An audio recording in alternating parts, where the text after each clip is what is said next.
What if I told you that almost everything you think you know about the Middle Ages is a lie? Forget the Hollywood peasants covered in filth. Forget the endless witch hunts with screaming mobs, because the truth is far stranger, darker, and more shocking than the myths. And before we dive in, hit that subscribe button, because what you're about to hear will make you grateful you weren't born in medieval Europe. The Middle Ages lasted nearly 1,000 years, stretching from the fall of Rome in 476 CE to the dawn of the Renaissance in the 15th century. It was a world in constant flux, where superstition lived side by side with early science, and where practices that people believed were perfectly logical would be considered crimes today. Behind the castles and cathedrals, behind the chivalry and knights, lay traditions so bizarre they could shatter your idea of civilization. Medicine, justice, religion, even parenting, all of it was steeped in customs that were both fascinating and terrifying. Let's start with one of the most shocking examples: medicine. Imagine stepping into a medieval hospital with a simple headache, and instead of being given herbs or rest, you were drained of blood until you collapsed. Yes, bloodletting, the cure that killed millions. For nearly 700 years across France, England, and Italy, this wasn't quackery. It was official science taught in universities and enforced by the most respected physicians of Europe. Doctors believed that the body was ruled by 4 humors: blood phlegm, yellow bile, and black bile. Too much of one meant sickness, and too much blood was always suspect. So, what was their solution? Open your veins with a sharp lancet, attach leeches to your skin to suck out bad blood, or press hot glass cups against your flesh until blood bubbled to the surface. Patients watched their very life drain into bowls while their doctors nodded in satisfaction. Sometimes, terrifyingly, it seemed to work. Lowering blood pressure or reducing fever gave patients a fleeting sense of relief. And this illusion of improvement kept bloodletting alive for centuries, long after it had claimed countless lives. The list of victims is a roll call of history itself.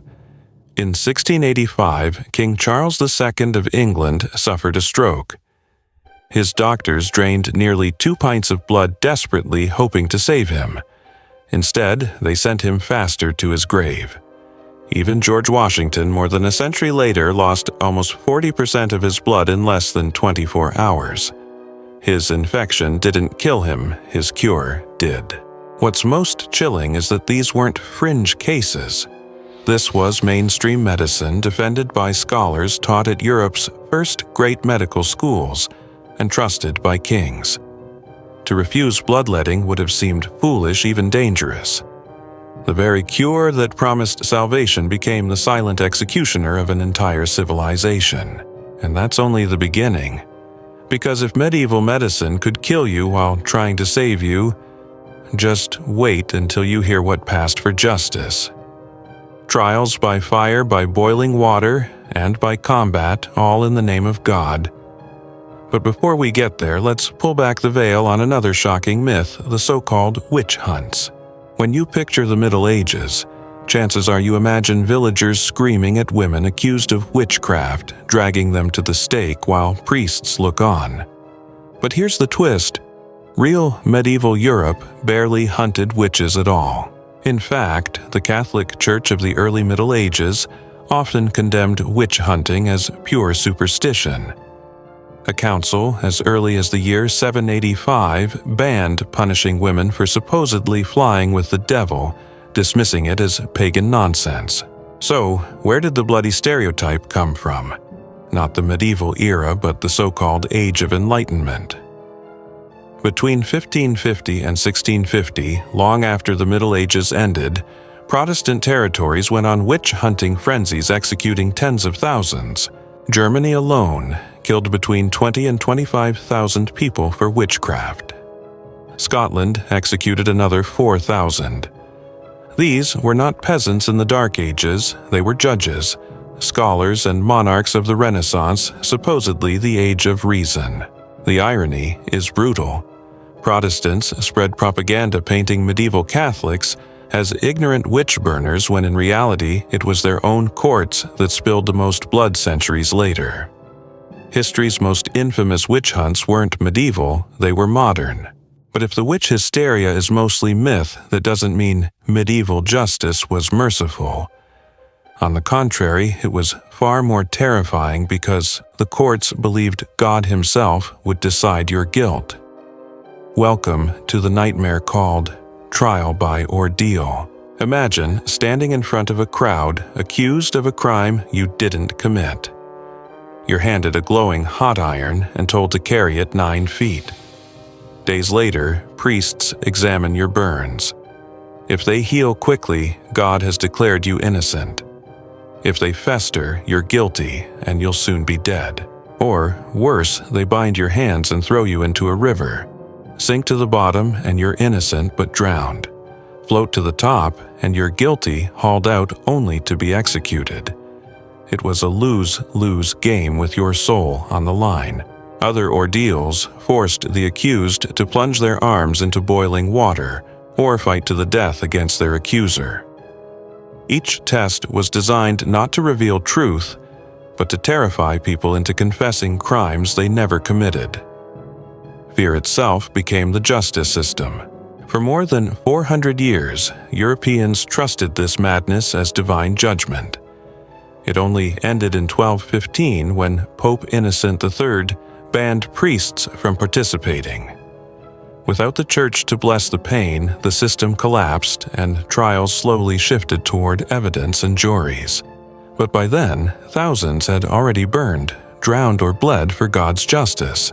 If you thought trial by ordeal was absurd, wait until you hear this in the Middle Ages. Even animals could be dragged into court. Yes, pigs, cows, horses, and even insects stood trial before judges and juries. France alone recorded over 200 animal trials. The most infamous happened in 1386 when a pig mauled a child to death. Instead of simply killing it, authorities staged a full criminal trial. The pig was assigned a lawyer declared guilty, dressed in human clothes, and publicly hanged in the town square. Town records even show money was spent on a jacket, trousers, and gloves to make the execution more theatrical. And this wasn't an isolated case. Mice were once taken to court for stealing grain. Since they couldn't appear in person, lawyers argued on their behalf, claiming the animals had a God-given right to food. In Switzerland, beetles and weevils were summoned to court for damaging crops. When the insects failed to appear, judges tried them in absentia and officially banished them from the land. These bizarre trials sometimes dragged on for years. The reasoning was chillingly consistent. If God gave every creature a soul, then animals could choose between good and evil. Domestic animals like pigs and cows living close to humans were held to a higher moral standard than wild beasts. For 4 centuries, European courts treated animal crimes as seriously as human ones, complete with defense attorneys' punishments and executions. It was justice distorted into a grotesque parody, blurring the line between law and superstition. But the strangest customs weren't limited to courts. They invaded homes as well, especially in how parents raised their children. Medieval childcare was often a death sentence dressed up as love.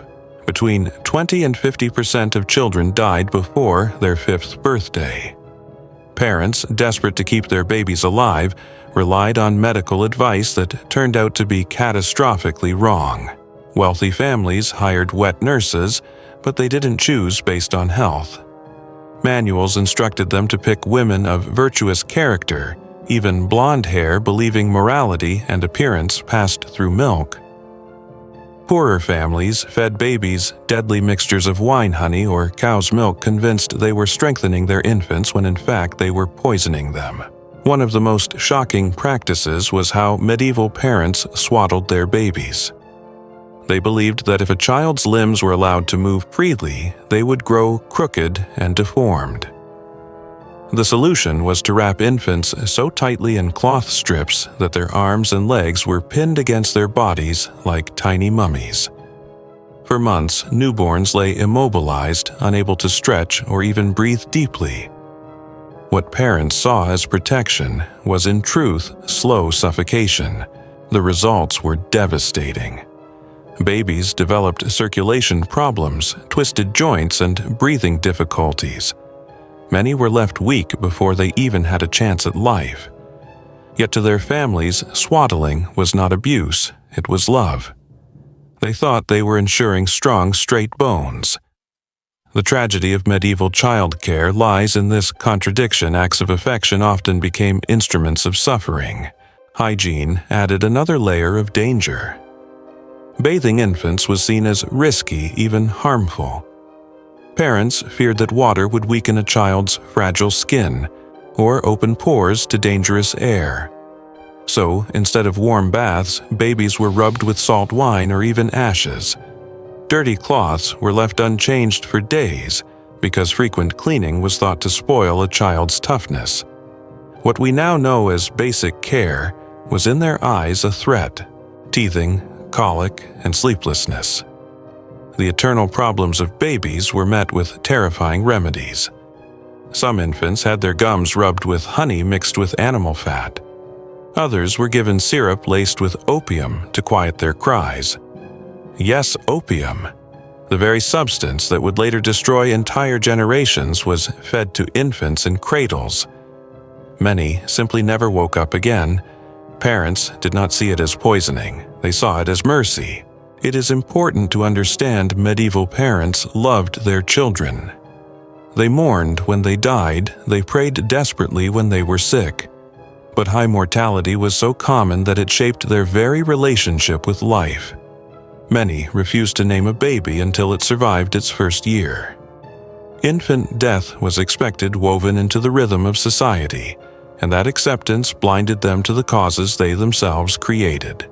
Religion also played a role in this tragic cycle. Desperate mothers pressed holy relics against their children's fevered bodies, hoping for miraculous healing. Pilgrimages to shrines exposed infants to the diseases of strangers. Objects passed from sick to sick were laid upon fragile newborns, spreading infection in the name of salvation. Faith, for all its comfort, often became another pathway to grief. As centuries passed, improvements did come. Slowly, better hygiene and medical knowledge chipped away at the staggering death rates. But for much of the Middle Ages, childhood was a lottery with odds stacked against survival. And if infants somehow grew into children, they entered a world where the very concept of cleanliness was about to collapse. We think of medieval people as dirty, and in some ways they were, but not at first. In fact, early medieval Europe had thriving public bathhouses. Paris boasted over 30 by the 13th century. London and German cities had entire industries built around communal baths. Monasteries demanded regular washing as part of spiritual discipline, and nobles enjoyed private tubs filled with heated water and perfumed soaps. Far from being filthy, medieval Europe once valued cleanliness highly. So, how did this image of the filthy peasant take hold? The answer lies in plague and fear. When the Black Death swept through Europe in the mid-14th century, killing up to 60% of the population, people searched for explanations. Physicians decided that bathing opened pores, making the body vulnerable to bad air. Communal baths, once symbols of health, became suspected sources of contagion. Within decades, most were abandoned. The result was a cultural reversal. Instead of water, people turned to dry cleaning, changing linen, frequently using cloths to rub their skin, and masking odors with perfumes. Clean, white shirts became a status symbol, proof you could afford laundry.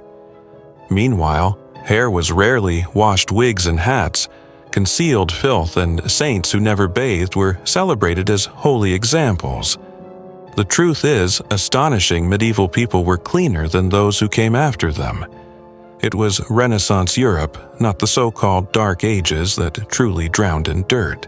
If there was one thing medieval society loved more than a good feast, it was a good execution. These weren't quiet punishments carried out behind prison walls. They were massive public spectacles carefully staged to draw entire communities together. Imagine the energy of a football stadium, except the entertainment was someone's final agonizing moments. Execution days were declared holidays. Markets closed, schools shut down, and villagers flooded into town squares to witness the show. Vendors sold roasted meat bread and ale. Children sat on their father's shoulders while mothers bargained for better viewing spots. Pickpockets prowled the crowds, ironically committing crimes punishable by the very gallows they gathered around. And the methods each was chosen to fit the crime and to maximize the spectacle. Thieves were hanged. Nobles were beheaded ideally in one clean stroke. Heretics and rebels were burned alive, a punishment that could last hours, stretching the drama for the audience. The suffering wasn't hidden, it was the point. Take William Wallace, the Scottish rebel immortalized in legend. In 1305, he was dragged through London streets, hanged until nearly dead, then cut down and disemboweled while still conscious. His organs were burned before his eyes. His head was placed on a pike, his body quartered and scattered, and the crowd cheered each stage, their cries echoing like thunder. This was not cruelty for cruelty's sake, it was theater with a moral. Parents brought their children as a lesson. This is what happens when you break the law or defy the crown.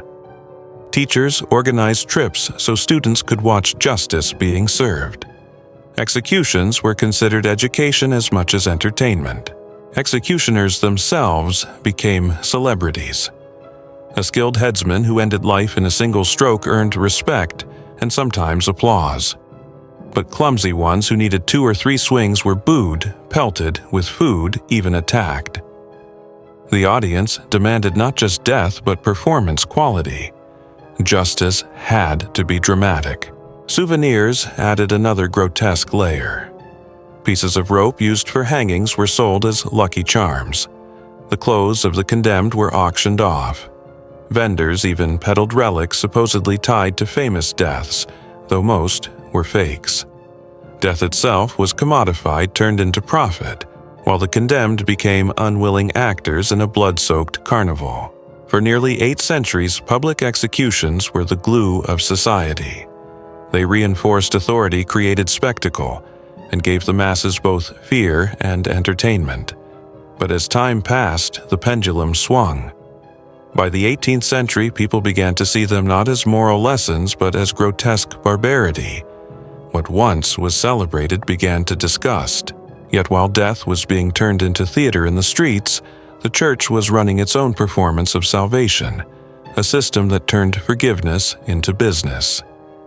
Imagine being told you could literally buy your way into heaven. For medieval Christians, this wasn't metaphor. It was called the indulgence system. Beginning in the 14th century, indulgences became the church's most profitable trade. For a price, you could purchase certificates that promised reduced time in purgatory, or even complete forgiveness of sins. Rate sheets listed the costs. A day's wage might cover small transgressions, while months of income could wipe your soul clean. Sin became currency and heaven became a marketplace. At first, indulgences seemed harmless, a way for the faithful to support churches and hospitals while receiving spiritual comfort. But soon, the system spiraled into something monstrous. Sins were priced like items in a marketplace. Theft cost less than murder. Adultery carried a premium fee. Wealthy nobles purchased indulgences in bulk, stockpiling salvation as though it were grain in a cellar.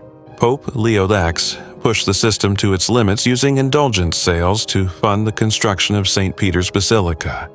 He unleashed professional salesmen across Europe, men who traveled like medieval insurance agents, ringing bells and shouting slogans. The most infamous was Johann Tetzel in Germany, who declared, "As soon as the coin in the coffer rings the soul from purgatory springs." Fear was the ultimate marketing tool. Town squares filled with theatrical sermons where fire and brimstone preachers described purgatory in horrific detail: flames, screams, eternal torment. Then they offered relief: holding up a parchment that promised freedom for the right price. Parents purchased indulgences for dead children, convinced they were rescuing them from unbearable pain. Grieving widows emptied purses to save their husbands. Some indulgences even promised to cover sins not yet committed. A spiritual credit card: sin first, pay later. Imagine the moral chaos knights riding into war already absolved for the killing they were about to do. Merchants cheating customers with confidence, knowing their gold could buy forgiveness on the way home. The sacred had become transactional. It wasn't just forgiveness, it was politics. Money from indulgences funded crusades, wars against rival Christian states, and the luxurious lifestyles of popes. In some cases, indulgence revenue went directly into financing armies that slaughtered fellow believers. Faith was weaponized, and salvation became a tool of conquest. But not everyone accepted the charade. Local priests complained that their congregations stopped confessing sins, believing purchased forgiveness was more powerful than penance. Outrage grew until a German monk named Martin Luther nailed his 95 Theses to a church door in 1517. His protest was aimed squarely at indulgences, sparking the Protestant Reformation and changing Christianity forever.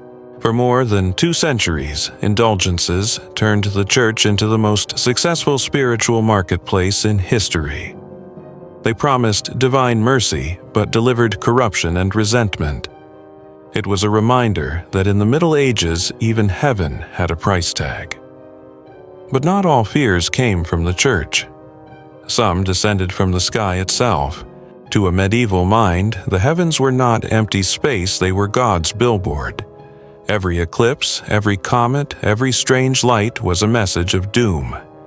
A solar eclipse in 1133 threw England into panic.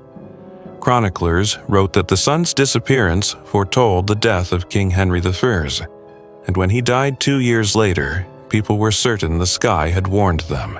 Comets carried even greater terror. In 1066, Halley's comet blazed across the night sky just months before the Norman invasion of England. Saxons saw it as an omen of their coming defeat, while Normans claimed it as divine approval of their conquest. The Bayeux Tapestry still shows frightened Englishmen pointing at the fiery streak while soldiers sharpen their swords beneath it. Even popes joined the panic.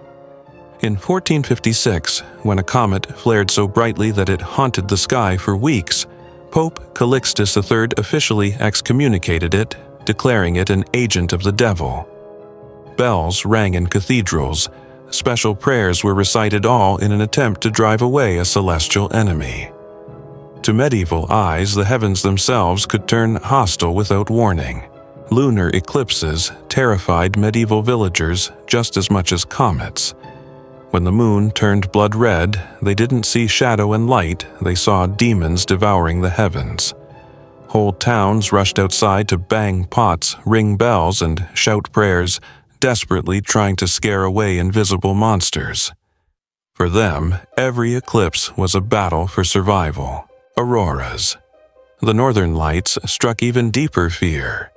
People living far from the polar regions rarely saw them. When glowing curtains of red and green suddenly danced across the sky, chroniclers described them as armies of angels fighting above the earth, or as flames heralding the end of the world. In 1204, such an aurora was recorded across Europe, and widely believed to be a sign of divine wrath. Astrologers turned this fear into profit. Royal courts paid them handsomely to interpret the skies, deciding when to wage wars, sign treaties, or even arrange marriages. Some generals timed military attacks to coincide with eclipses, knowing their enemies would be too demoralized to fight. To medieval minds, heaven itself had become a weapon. But when it came to deciding truth and justice, the Middle Ages often preferred a more brutal sign from God: combat. Trial by combat was exactly what it sounds like. A legal duel, sanctioned by courts, fought to the death if necessary. If you won, it meant God had chosen you as the righteous party. If you lost, your defeat was proof of guilt. This wasn't back alley fighting.